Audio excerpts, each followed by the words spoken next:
Hello दोस्तों, wealthy में आप सबका स्वागत है। आज की इस वीडियो में हम बात करने वाले एनटीपीसी स्टॉक के बारे में, जो अभी स्टॉक ट्रेड कर रहा है 364 रुपीज़ के प्राइस पे। स्टॉक में क्या प्राइस एक्शन बन रही है और स्टॉक में हमें एंट्री करने के लिए चाहिए फिर नहीं, तो आज की इस वीडियो में हम डिटेल में स्टडी करने वाले हैं। तो सबसे पहले हम स्टार्ट करते हैं टेक्निकल एनालिसिस से, जो कि हमें चार्ट पैटर्न में समझ में आ जाएगा। तो सबसे पहले वीकली का टाइम फ्रेम है। वीकली के टाइम फ्रेम में अगर आप पीछे से देखोगे तो स्टॉक जो है हायर लो का फॉर्मेशन करते हुए ऊपर की ओर जा रहा था, ऐसे हमें यहाँ पर दिखाई दे रहा है। स्टॉक ने जो है यहाँ पर ऑल टाइम हाई लगाया अपना 448 रुपीज़ की प्राइस पर।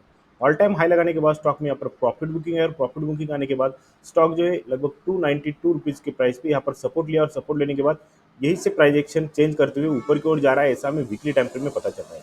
अगर आप इस सपोर्ट जोन को पीछे से देखोगे तो यहाँ पर स्टॉक ने जो है पीछे कई बार जो है यहाँ पर सपोर्ट लेने की कोशिश की है, और इसी सपोर्ट को स्टॉक ने सपोर्ट लेने के बाद ऊपर की ओर गया है, ऐसा हमें वीकली टाइम फ्रेम में पता चल रहा है। अगर स्टॉक को और डिटेल में स्टडी करना है तो हम स्टॉक का डेली का टाइम फ्रेम चेक करेंगे। डेली के टाइम फ्रेम में हम देखने वाले हैं कि यहाँ पर स्टॉक में प्राइजेक्शन क्या बन रही है। तो सबसे पहले यहाँ पर ये स्टॉक का डेली का टाइम फ्रेम है। डेली के टाइम फ्रेम में हमें यहाँ पर एक चार्ट पैटर्न नजर आ रहा है। वो चार्ट पैटर्न कौन सा मैं आपको यहाँ पर ड्रॉ करके बता देता हूँ, फिर आपको समझ में आ जाएगा कि यहाँ पर पैटर्न कौन सा बन रहा है। तो सबसे पहले हमने यहाँ पर एक रेजिस्टेंस जोन ड्रॉ किया है।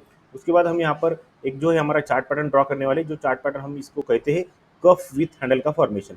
ये जो है डेली के टाइम फ्रेम में कफ विथ हैंडल का फॉर्मेशन स्टॉक में बना हुआ है।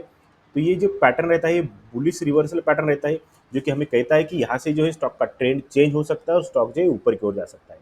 तो सबसे पहले अगर हम देखेंगे तो यहाँ पर ये बड़ा सा यहाँ पर स्टॉक का एक कफ हो गया। उसके बाद स्टॉक ने यहाँ पर एक हैंडल भी बना दिया है, ये कि डेली के टाइम फ्रेम में हमको दिखाई दे रहा है। अगर कफ विथ हैंडल का ये नेकलाइन है, इस नेकलाइन को अगर स्टॉक ने ब्रेकआउट कर दिया तो स्टॉक जो है आने वाले कुछ दिनों में अच्छी खासी हमको बुलिश रैली दिखा सकता है, ऐसा हमें चार्ट पैटर्न से पता चल रहा है। अगर हम कल के ट्रेडिंग सेशन की बात करेंगे तो यहाँ पर जो एक बुलिश कैंडल फॉर्म हुई है। अगर आने वाले ट्रेडिंग सेशन में स्टॉक ने अगर इस ट्रेड लाइन को, यानी कि जो हमारी नेक लाइन है, इसको ब्रेकआउट किया और यहाँ पर अगर बुलिश प्रोजेक्शन बना के ऊपर की ओर जा रहा है, तो हम ये मान के चल सकते हैं कि स्टॉक जो है आने वाले कुछ दिनों में अच्छे खासे हमको यहाँ पर बुलिश रैली दिखा सकता है। अगर स्टॉक को और डिटेल में स्टडी करना है तो हम स्टॉक में यहाँ पर एक ट्रेड लाइन लगाएंगे। ट्रेड लाइन लगाने के बाद आपको यहाँ पर और डिटेल में समझ में आ जाएगा कि स्टॉक जो है हमें यहाँ पर कौन सी प्रोजेक्शन जो स्टॉक में यहाँ पर बन रही है और स्टॉक हमें यहाँ पर क्या कर रहा है। तो सबसे पहले हम यहाँ पर एक ट्रेड लाइन लगाएंगे। ट्रेड लाइन लगाने के बाद आपको दिखाई देगा कि स्टॉक ने जो है सबसे पहले यहाँ पर ऑल टाइम हाई पर रिजेक्शन लिया था। उसके बाद यहाँ यहीं पर भी रिजेक्शन लिया है। उसके बाद स्टॉक ने यहाँ पर रिजेक्शन लिया। रिजेक्शन लेने के बाद जो है स्टॉक ने यहाँ पर एक बुलिश रैली कंटिन्यू करते हुए स्टॉक ने इस ट्रेड लाइन को ब्रेकआउट किया, और ब्रेकआउट करने के बाद जो है यहाँ पर स्टॉक ऊपर की ओर ट्रेड कर रहा है, ऐसा हमें यहाँ पर डेली के टाइम फ्रेम में पता चल रहा है। कंपनी के फंडामेंटल की बात करेंगे तो मार्केट कैप यहाँ पर 3,52,969 करोड़ का यहाँ पर मार्केट कैप दिखाई दे रहा है। 364 का करंट प्राइस है। 448 का हाई लगाया था, 293 का लो लगाया था। स्टॉक पी यहाँ पर 16.1 की है। इंडस्ट्री पी 31.60 दिखाई दे रही है। आरओसी 10.5% की, आरओई 13.6% की दिखाई दे रही है। बुक वैल्यू यहाँ पर 174 की है, फेस वैल्यू 10 की है। प्रमोटर के पास 51.1% की होल्डिंग है। कोई भी होल्डिंग प्रमोटर ने यहाँ पर प्लेज नहीं की हुई है।